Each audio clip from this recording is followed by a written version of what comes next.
walk us through the ideation and how things really came about. Thank you so much for having me here today. It's a pleasure to be here. And yes, it has been an interesting and long journey for us. We started in 2011 as CartRocket, like you said. And CartRocket was a Shopify-like platform. We were a website building platform, allowing SMEs to go online. And in India at that time, that was a huge novelty. And it was a step that was very far advanced because a lot of offline businesses were just thinking about online. Marketplaces like Flipkart were just starting out and making an impact in the market. So we started with that journey, and the journey was very simple. It was about taking SMEs online, providing them with another way to make money, increase their revenues, and diversify their businesses. And that journey, by the way, is still the same. And our objective hasn't changed. We are still looking to enable SMEs to go online. From CartRocket, we became Craftly, which was a social selling platform. It was added on to our website. And then eventually we pivoted to Shiprocket. And that was actually a pivot for us because what we realized is the biggest problem that SMEs were facing were not just with the website, but it was actually delivering the goods to the end customer and competing with the large marketplaces in terms of customer experience, because that's actually what was broken. And our journey since 2017, which is when Shiprocket was born, has been along that single vision of making selling easy online and delivering what we call is a delightful customer experience. And that's kind of our vision. It started off in 2011 with that vision. 2017 was a pivot into Shiprocket. And the next 10 years, hopefully, and beyond, we're going to continue on that path and deliver excellent solutions for SMEs to be able to really, build a loyal customer base. You're going to blast off into the next 10 years, I'm sure. So, Akshay, I just want to understand, as of now, what is the current number of sellers that you're powering? What's the overall GMV annually on the platform? So we power more than 100,000 sellers online, and these 100,000 sellers are based across all cities in India, both tier 1, tier 2, and more recently, we see many more sellers from tier 3 cities coming online. And our vision is to be able to extend our reach more and more deeper into especially tier 3 cities, because the last couple of years post-COVID has seen a huge adoption of tier 3 sellers and what we call Bharat Commerce. Because during COVID, when everything just shut down, a lot of people were forced to go online, and maybe what adoption that we would have seen 3-4 years later actually happened within 6 months.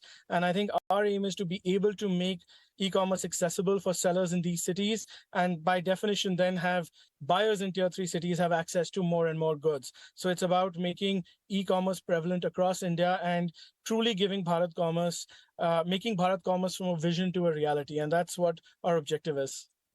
Okay, and there have been multiple acquisitions as well that the company has undertaken. Wixotech, Glaucus Supply Chain Solutions, and then there was Omni as well. Can you just walk us through how that's really helped the company scale up? And are there any other acquisitions that you're in talks for or on the anvil? So the acquisition spree, like you said last year, actually didn't start off as a spree. Our objective has been very clear. We want to invest in good founders and good companies, and good companies basically being companies that help us add to our tech stack. Because our vision has always been about making SMEs successful online, being able to sell online profitably. And Wixo, for example, was a very clear acquisition along that path. They provide marketing technology to SMEs to be able to increase their conversion, increase their repeat customers. And in today's day and age, when we see online commerce under fire in terms of new acquisition costs getting so expensive, Wixo is a product that is definitely needed. And it was a very logical and rational decision from our end that we wanted to build that into our tech stack, because marketing solutions continue to be a focus for us. And that was the logic behind Wixo. Omni as well allows offline retailers to go online seamlessly. It was an extension of our online logistics tech stack and our fulfillment tech stack. So we've been very, cautious and selective in the companies that we've been acquiring. And our basic filter has been, we want to get great founders on board. We want to build a great company long term. And we were very lucky that we were able to find this group of people in these companies and basically build on the strength of Shiprocket. I think going forward, our vision is very clear. It's the same as what we did last year. If we find companies with great founders and companies that allow us to go further and quicker into building out our tech stack for SMEs, I think we're very open to acquiring. But right now, I think we have our hands full in bringing all these companies into the Shiprocket fold. Okay, that's a strategy on acquisitions, but Akshay, we're a business news channel, so I'm going to get down to the numbers then. And I understand the FY22 loss was at about 93 crores as against a profit in FY21 of about 12 crore rupees. Do you hope to return to profitability? What is the outlook in terms of, those one-time costs on acquisitions, high cost of packaging? I think that affected the company as well. No, absolutely. And I think we intend to very much be profitable in the next financial year. And Shiprocket as a corporate platform, what we started off with in 2017 is actually profitable. It's all the acquisitions that we've done plus the new businesses that we've started out. Obviously, they take time to ramp up and come to profitability, but the core platform continues to be profitable.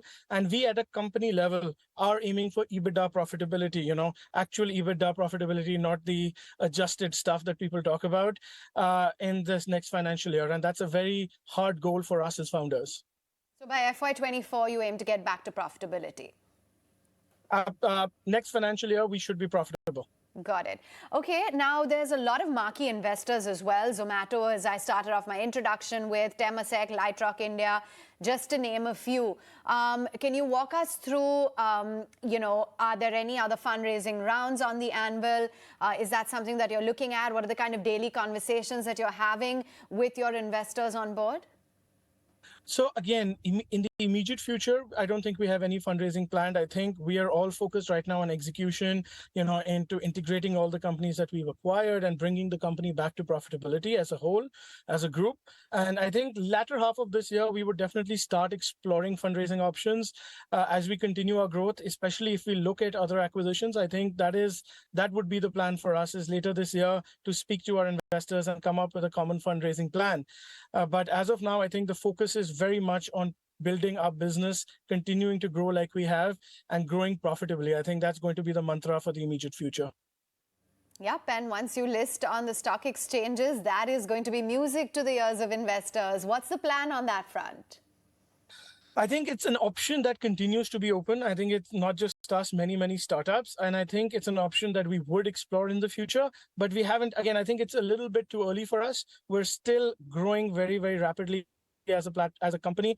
And I think maybe 12 months from now, those discussions will start and we'll figure out what we want to do. But as of now, we're well capitalized and hopefully profitable next year. So it's something that we will look at strategically rather than as a need, because we need capital to grow the business. I'm blocking you for the first interview right now, so don't say we didn't give you adequate notice. Okay, but Akshay, moving away from that, I also, was reading that you integrated with the Open Network for Digital Commerce, or ONDC, which is essentially the government's backed initiative to democratize e-commerce in India. How has that really helped leverage operations? No, absolutely. And I think that's actually been a big highlight for us in the last quarter is going live with ONDC. And we think it's a phenomenal initiative by the government. And when I talked to you about, Indian SMEs needing alternate channels of demand, needing better and cheaper channels of demand, I think ONDC is going to go a long way in helping Indian SMEs achieve that objective. So far, the integration is going well. The platform is starting to scale, and we hope to continue to be live with ONDC in many other areas. So we're right now obviously powering domestic shipping. We're also talking to them about powering international shipping through our Shiprocket X platform. So I think the partnership only continues to get stronger and deeper in the coming 12 months. Okay. And one can't, ignore the fact, Akshay, that we have been hit very hard by the startup funding, or the winter funding as we're describing it. There have been layoffs, there's been the global recession fears, high interest rate environment. How is, the company coping in light of all of this? So it has been, and don't get me wrong, I sound very upbeat. I am very upbeat and very optimistic, but it has been a very challenging last 12 months. It's not been easy for any startup founder. I think Shiprocket as a company still we had it much easier because we always were on a path of profitability. We were profitable. We did some acquisitions. We grew some new businesses, which led to losses. But all our businesses are built on sound unit economics, sound fundamentals. But yes, a lot of the the pressure to bring businesses to profitability faster has been there. And I think we've thrived under it, honestly. All the founders, the team has really built together a solid business.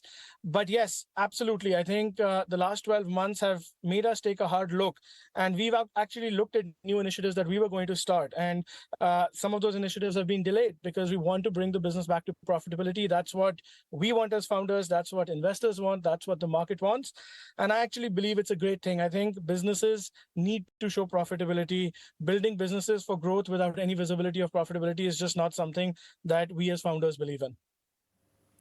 Yeah, and you guys have gone on record as well to say that the next wave of D2C commerce in India is going to come from the tier 2 and 3 cities. How has that worked for you? What has been the penetration? What is going to be the overall contribution to your overall top line from these tier 2 and 3 cities? So we expect in the next 12 months to grow, and I'm very specifically going to talk about D2C brands coming from tier 2, 3. We expect about 20 to 30% of our demand to come from D2C brands in these cities. And we're seeing a lot of brands come up. A lot of them are just starting to see scale, honestly. I don't think we've seen brands outside of a couple which have really achieved tremendous scale, but we see a lot of brands in the last 3 to 6 months starting to achieve those initial steps towards becoming more popular mass market brands. And I think as they grow over the next 12 months, about a quarter of our business should be coming from this segment. Mm-hmm. And I also understand that you're working to take a lot of domestic D2C brands and online sellers global. There was also Shiprocket Arabia. Absolutely. So Shiprocket Arabia is our platform in the Middle East. It's about helping sellers from India sell in the Middle East. It's also about working with sellers who are already present in the Middle East to take them global to multiple countries, much like Shiprocket X, which is our platform in India. And again, these are steps. We see very similar market dynamics in the Middle East to India. For example, cash on delivery in countries like Saudi Arabia is a huge challenge, much like in India. And we feel that the Shiprocket platform can provide a solution and tech to help SMEs overcome some of these challenges. And then when we talk about cross-border shipping, I think it is a very important initiative for us as a company because we believe that more and more sellers are going to go global, not just in India, but across the region, especially India and the Middle East. And we want to have a solution to help them sell seamlessly. We want to see Indian products listed on global shelves. It's something that I've been saying for the last 24 months.